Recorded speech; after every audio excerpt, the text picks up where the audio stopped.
Kurt Warner thinks we got a dog here in Philadelphia in A.J. Brown. I'm going to react to his video. A.J. Brown brings physicality to the Philadelphia Eagles offense. Let's get this one, guys. Let's get into it.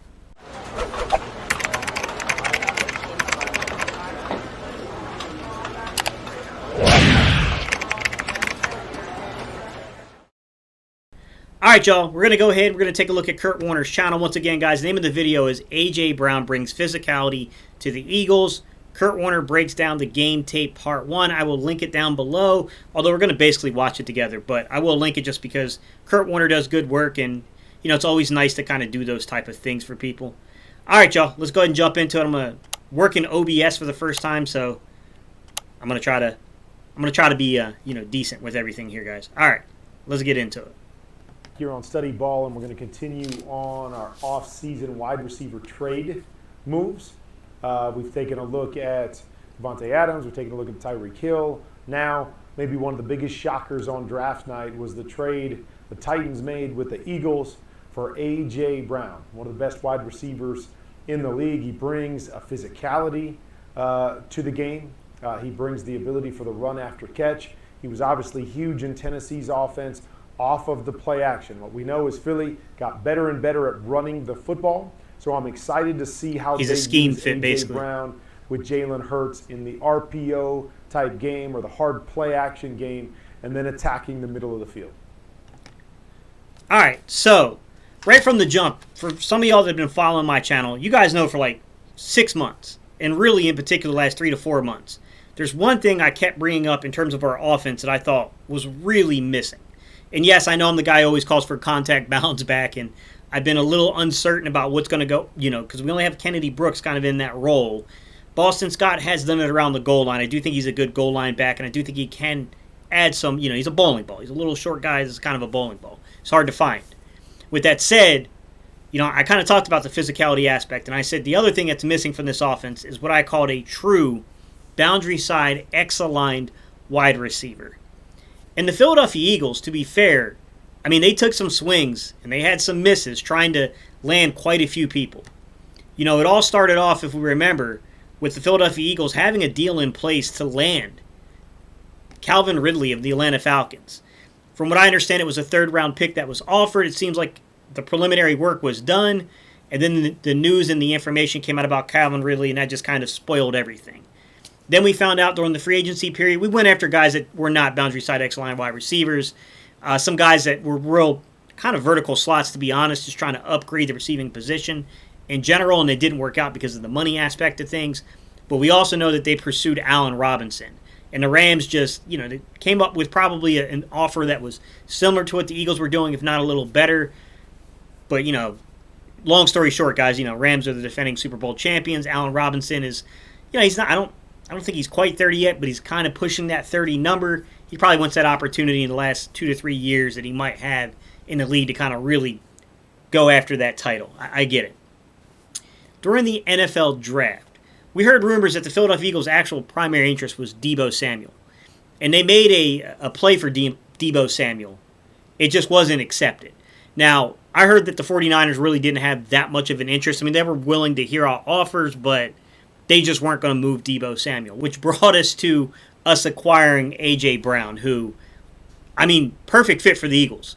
Dirty, nasty blocker, dude that can run in-breaking routes, great after the catch. He's got the upside of being able to play the boundary side, that X-aligned wide receiver. He's played a ton as a flanker, and he still plays in the slot, which is all things we're going to go over today. I'm going to let Kurt Warner take it away, though, and we're going to talk a little bit more about what he says inside the video, guys.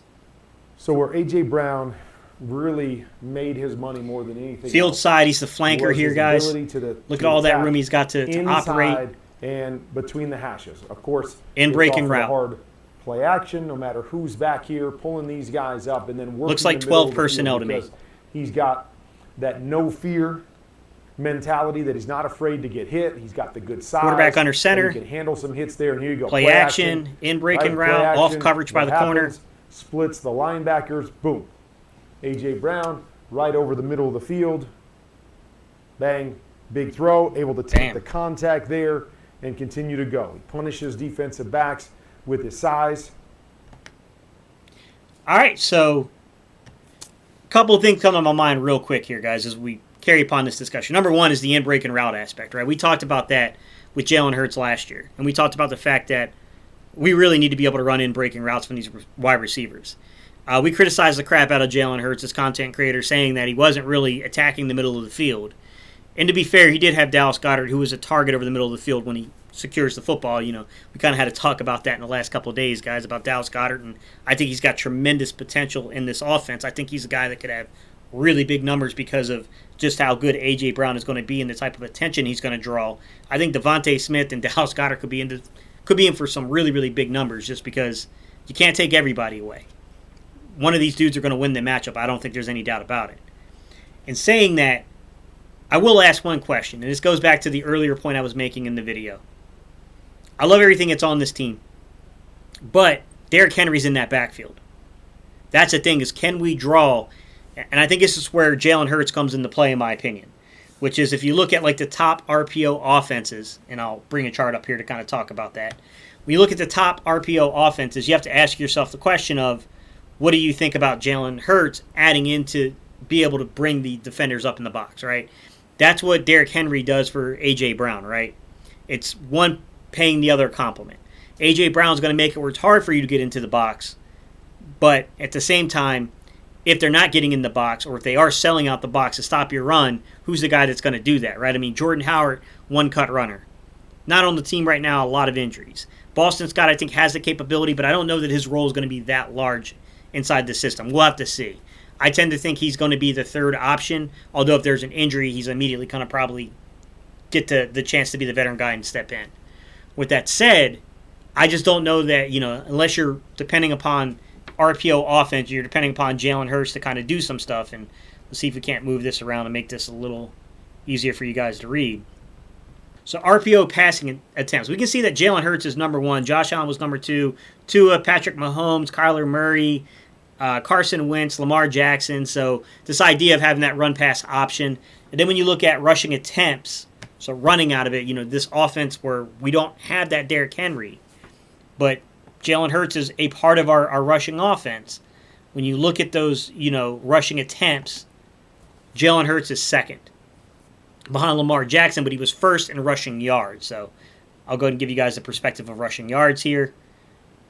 The RPO, man, it's really going to come down, in my opinion, to the RPO offense. Like, what can the Philadelphia Eagles do? What can Jalen Hurts do? A.J. Brown, DeVonta Smith, Dallas Goedert, does running back core with Miles Sanders and Kenneth Gainwell and Boston Scott. What can they do when the box gets loaded or when the box is light because they're trying to take away these receiving options? That's where I don't know. I think it's hard to project here because you're looking at Tennessee's offense with Derrick Henry. It's not an apples for apples. When Shane Steichen took over the play calling, we saw a big drastic difference in the amount of RPOs that we ran from the system here. So we'll have to see kind of that works its way out here. But let's hear some more of his points here, guys. Let's see what else he wants to talk about. Here's another one. We're going to move him inside. Okay, we're going to come off the play action. Now we're going to run 11 personnel. They're tight to the formation. Over, but you see, pulling everybody up with the play action, leaving that middle of the field wide open, get that big body running through the middle of the field. Boom. Big play. Quite the wind-up, man. That's a big wind-up from Tannehill, to be honest. By the hashes.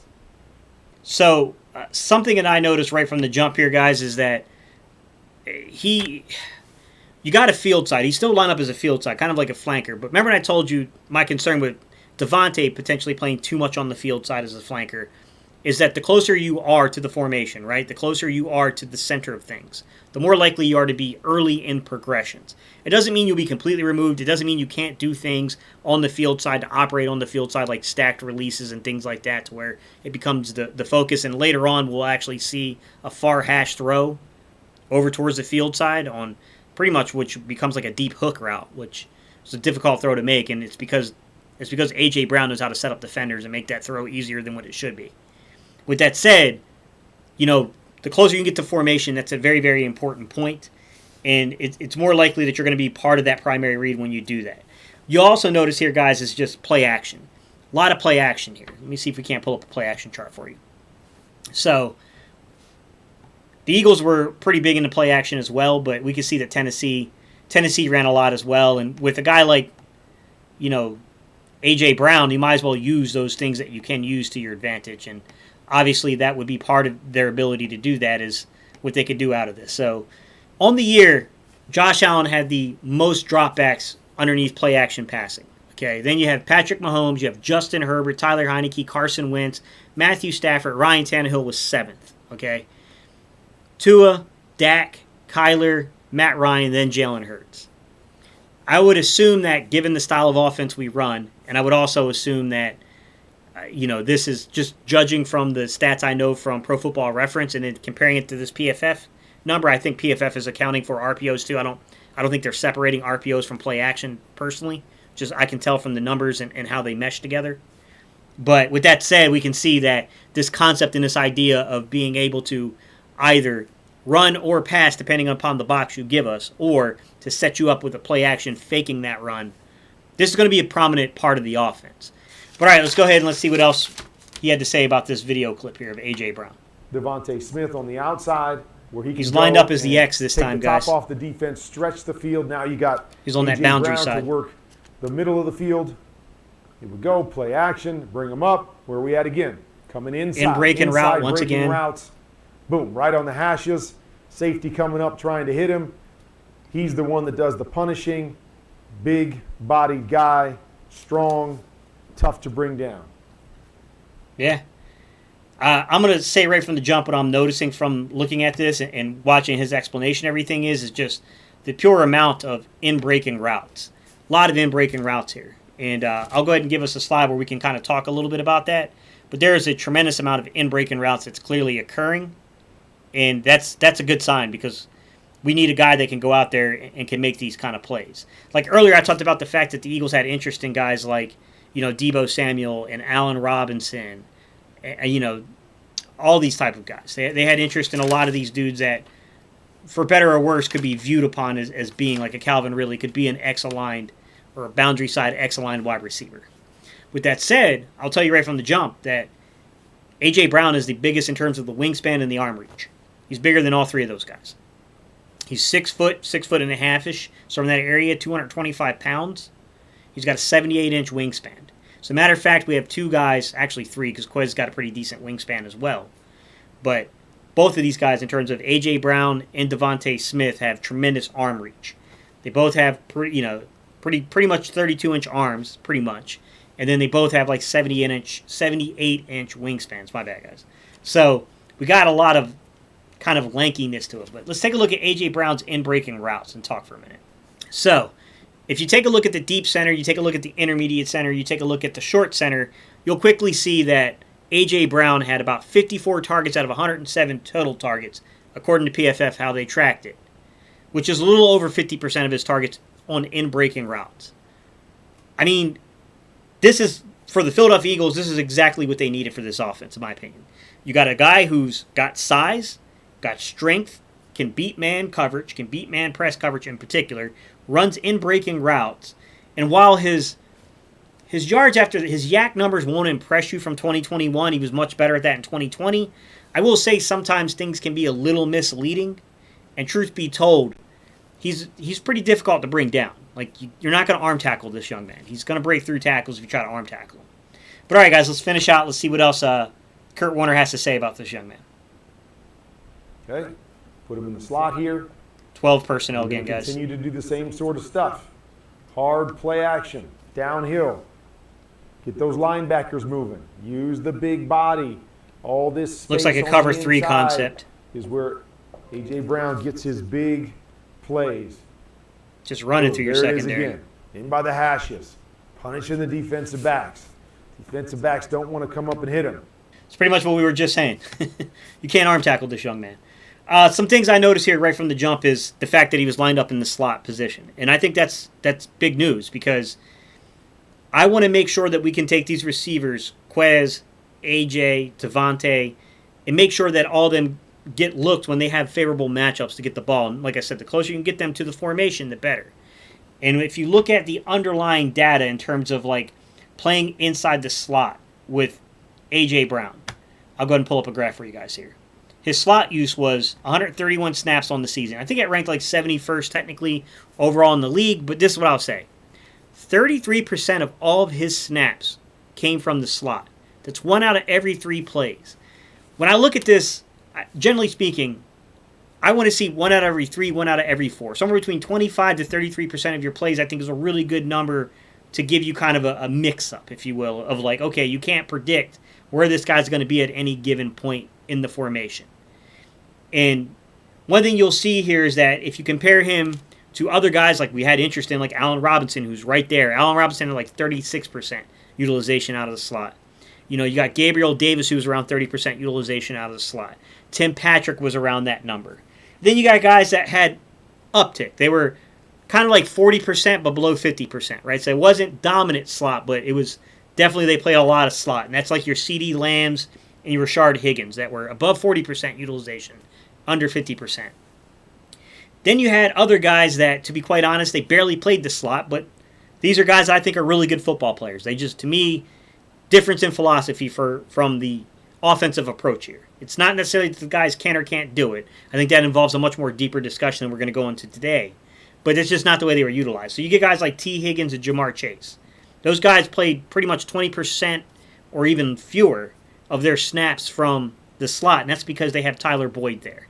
So those guys are more so, okay, you're the flanker, or you're outside and you're inside. You know, it's a little bit more defined for them. DJ Moore in Carolina didn't play a ton in the slot. He was, I think, under 20% utilization. Michael Pittman Jr., Chase Claypool, although Chase played the year prior, a lot of slot. This past year, Chase didn't. Michael Pittman Jr. coming, differences of coaching staffs now, right? I mean, Indianapolis did lose Nick Sirianni and Kevin Patullo. That's the offensive coordinator and the passing game coordinator from Indianapolis the year prior. And we see guys like Michael Pittman Jr. now is not playing as much in the slot. I'm not saying that anyone's right or wrong for this, guys. I'm just saying, simply put, it's differences in philosophy. I like when you can take a guy that has some size and has some run after the catch ability, guy that's hard to bring down, and you play him not only as an X-line boundary side receiver, but you also play him as kind of a tall slot. You give him some snaps as a flanker. There's a lot of snaps on this video from Kurt Warner of A.J. Brown playing as a flanker. So, interesting. It's an interesting little take, but all right, I'm going to let Kurt Warner take it away here, guys. I already feel like this 11 personnel team again. is going to be physical. We're spread this time, shotgun. The way they attack you downhill and run the football. Now, add physicality. Flanker again. Okay, go route, that, red zone right, almost. You get used to him just outside the red zone. Breaking inside. Still has the ability to catch contested balls and the ability to go deep. So he can give you that little look to the inside, likes to run go routes on the outside, or did in Tennessee. It's a nice complement to all the inside breaking stuff that they do. You see it. Boom, give a little step to the inside. DBs lean into the inside, so now you're creating the separation. So now, ball a little bit back behind him, but he's got the ability to just look like he threw up that back foot to me. Body as the defensive back is trying to catch up. Yeah, I mean, the young man can play. I mean, we've pretty much made that point here, guys. So what I saw here was a quarterback who, I'll be honest with you, the clips I'm seeing, and it's not enough to adequately judge him, Ryan Tannehill, but the clips I'm seeing is a guy that does seem to have a bit of a, I would call it an elongated delivery, to be quite honest. And I can't fully judge it just because I'm not right up on his feet, but it did look like to me, just judging that angle that I'm seeing, and that's a particular angle. You need more than that to definitively say something, but Lily threw off his back foot to me. I'm going to be quite honest. Now, I think the ball still got located pretty decently because he was trying to throw back shoulder, in my opinion. Like, just judging the leverage at the corner, you're throwing that kind of go route or almost, that kind of that fade route. You want to get back shoulder on that one for your receiver to kind of be able to make a play on the ball, if you will. So, to me, no harm, no foul in it. But, yeah, I mean, this is the kind of thing that A.J. Brown can do for you, though, to where he's an eraser. He's a mistake eraser. And I think that can kind of get left out of the conversation. And he beats man press. He beats man coverage a lot. He was the 4th highest graded player. There's one caveat I will add, and I didn't bring up the screen for it, and I apologize for that, but versus man coverage, what I will say is one, kind of like critique of where he needs to get a little better. Put the ball in the end zone more. And that is sometimes that's a function of the guy driving the vehicle of your offense, your quarterback. But A.J. Brown, I think, had like 3 or so touchdowns on the year versus man coverage, but was the 4th highest graded guy. You got guys like Cooper Kupp. You got other big guys, Gabriel Davis, a lot of these other dudes that were putting up like 8 touchdowns. I'm not saying he's got to be at 8 touchdowns on man coverage, but, get up to like 5 or so. Like, when they give you the opportunity to beat him, Mike Evans was another guy who was like around 8 touchdowns versus man coverage. When they give you those opportunities, man, show him that dog and beat him. And some of this does fall on Jalen Hurts' shoulders. He's got to drive the vehicle, because we can critique a little bit of Ryan Tannehill and say that, just judging the skill set here and the abilities, Tannehill probably should have done a better job of getting in the ball in those areas.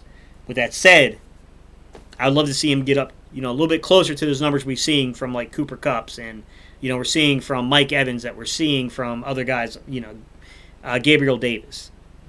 I'm not saying he's got to match them, because those are really phenomenal numbers, but climb it up a little bit more. 5 touchdowns or so would be, an area of comfort, if you will. All right, let's see what else he's got to say about him. It's up at the top of the screen. Okay, yeah, off coverage.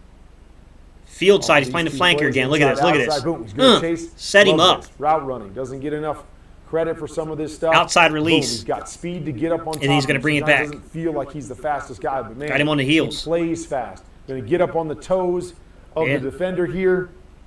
Go routes, inside breaking routes. Sit it down. Corner spinning. Beauty. Now a deep hook right there. Guys, that's a far hash throw on a deep create in. separation for their quarterback.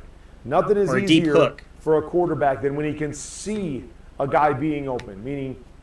All right, so, to me, that's a very impressive throw.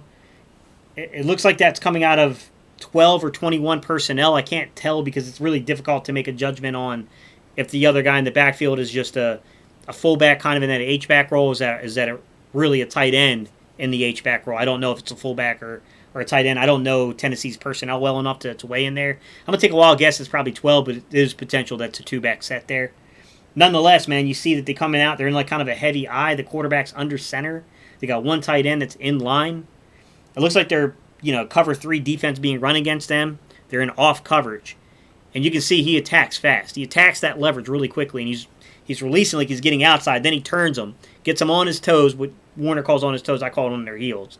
He kind of gets them turned, and then he attacks inside on them. So now he's trying to open his hips and run, because he's thinking that he's about to get run by. And then he sits it down, and he makes a far hash throw. This is one of the most difficult throws in the NFL, guys. Arguably, probably the most difficult. You're talking about pretty much about 20 yards down the field from the far hash on a timing route. That's difficult. You need a really good wide receiver to set you up for success like that. And, boy, that's a quarterback's best friend there in A.J. Brown when he can do stuff like that, in my opinion. I think that makes just life really easy for you. All right, guys, this is against San Francisco. They are in the red zone. He is the X. He's the X here, down at the bottom of the screen here. I don't know if that's Sherman he's matched up on. I can't tell, but he's down at the bottom of the screen here. He can see that distance between the defender and the receiver, and it's easy to know, oh, that guy's open, and now put the ball on him. I don't know their personnel the best, guys, but this could potentially be 12 personnel. Down in the red zone. The guy at the top of the screen that's in the slot, outside, create I don't know if that's a tight end. It looks like a tight end to me. Timing in the space. Might just be a big receiver. Right there, holds that space, just that little nuance look at the right leverage. there to the outside. Buy some time and space to fit it in there, and he makes another tough, contested catch. What I think is truly spectacular about that play is you saw how he attacked the leverage there at the corner, right? But he's also attacking the leverage at the coverage, because that looks like it's either a cover 2 concept or what I think it is some form of quarters coverage. And he completely attacks the responsibility of those 2 players to split between them and give himself an opportunity for that touchdown there. That's what real wide receivers, veteran wide receivers can do for you. And I know he's not like an old, wily vet. He's only like 24. But nonetheless, he's a guy that's played now 3 years in the league. He knows how to attack and go after defenses. And it shows up on the film when you watch this film. Like this guy can play, man. He's a really, really good football player, to be quite honest. Route running, little route running. He's back in the slot again. He's in the slot again. We talked about it. Loves to go inside. We saw over. We saw ins. Okay, now we're going to come and we're going to lean in. He's going to come. He's going to lean in like he's running that over. Boom. Now back to the deep the okey doke. Watch how he shakes this DB. Because playing off of the route running, a little peek, a little lean, I'm going to undercut that. Boom. Now that's how you create separation, gentlemen. Another big play, and you see and ladies. I don't know how fast he is, but you see big play after big play after big play by A.J. Brown. Plenty fast enough. All right, so what I'll say right from the jump here, guys, is the young man knows how to set up corners. He can set up a cornerback. I mean, I don't think there's any doubt about it. I mean, I'm watching this young man constantly set these cornerbacks up. I mean, he's absolutely burning them. With that said, this makes it easy. You keep hitting people with in-breaking route after in-breaking route after in-breaking route. If you keep hitting them with those in-breaking routes, it's only a matter of time before you're going to be able to set him up on a double move like that, right? Where he's it's not even really a double move. He's just leaning with inside leverage. He's getting you to lean that way yourself, and he's taking it back the other way on you. This is what he can allow for you to do. But all right, let's get to some final thoughts here. All right, so there's one facet that A.J. Brown is going to bring to the Philadelphia Eagles. He's going to bring physicality on the outside. He's going to bring the ability to attack the inside of the field, in between the hashes, off of the play action, where Philly is going to be really good. You have to believe with Jalen Hurts being a part of the run game, the offensive line physical, that they have. So play action, something to keep an eye on. How do they use A.J. Brown? We look at that with all of these different receivers. We showed what they did well in the last place they were to get them the big contracts, to get them wanted by other teams. This is what they do. That's what A.J. Brown did. He attacked the middle of the field off of play action. How do the Philadelphia Eagles use his talents and skills to the inside so he can have the same kind of impact in Philly that he did in Tennessee? All right, name of his channel is Quarterback Confidential, by the way, guys. So, just real quick, I just want to talk about some ending final thoughts here before I jump off here for you. This team is going to be tough to defend. Between A.J. Brown being able to just completely beat you over the middle of the field, and then what do? You got A.J. and you got Dallas Goedert. It's going to be able to work the middle of the field. If you go mofo open, middle of the field open, man, you're a sitting duck with those two guys. They're going to destroy you all day long. I mean, they're going to be able to control the middle of the field. This team will. Then you got versatility in guys like DeVonta Smith, A.J. Brown, and Quez Watkins while he played majority out of the slot. I think most of us feel like he could clearly give you positional versatility and play as a flanker and as a boundary side if you really want him to. I don't think that... I think Quez is sometimes mistaken to be kind of slight of frame, and he's really not. He's about 6'2", and I think he's a little over 200 pounds, actually. So he's not as slight of frame as people think. With that said, look at the running game, guys. Miles Sanders, the year prior, he was deadly in 2020 with Jalen Hurts there on those RPOs. It didn't show up in 2021, guys. He's got to fix it. Still 5.5 yards per carry. That's hard to defend if you're a defense. Then you got Jalen Hurts you got to contend with. He can beat you off the ball. He can take the ball at any point and run with it. Then you got to look at the fact that you got guys like Kenneth Gainwell. Kenneth Gainwell's about 5'9", 5'10"-ish, 200 pounds. It's pretty much the same exact size as Austin Eckler with the Chargers, who Shane Steichen worked with. He's a high-volume catcher guy. Austin Eckler's been that during his career. Guy that can catch the football out of the backfield. Nyheim Hines is actually a little bit slight of frame compared to Kenneth Gainwell. He's about 5'9"-ish, 5'10"-ish, 195. So he's a little lighter than Kenneth, actually. And then you got guys like Devin Singletary.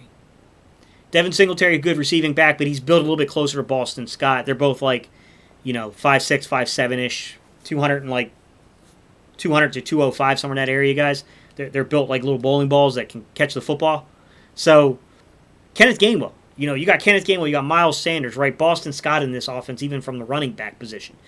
You got Jalen Hurts who can add to that. And then you got guys like A.J. Brown and Dallas Goedert that can absolutely control the middle of the field with in-breaking routes, out of play action, and RPO stuff. You got guys with decent-sized wingspans and good speed that can take the top off of you. And Quez Watkins and DeVonta Smith. I think something special is brewing, gentlemen. Ladies and gentlemen, something special, I believe, is brewing here. All right, y'all. I appreciate y'all. Don't forget to sub if you like today's discussion. Sub me up, man. We just crossed over 5,000 subscribers, headed towards 10,000. I'd love for you to be part of that equation. Just need you to subscribe to do that. All right, y'all. I'll see you guys on the next video. Appreciate y'all hanging in there.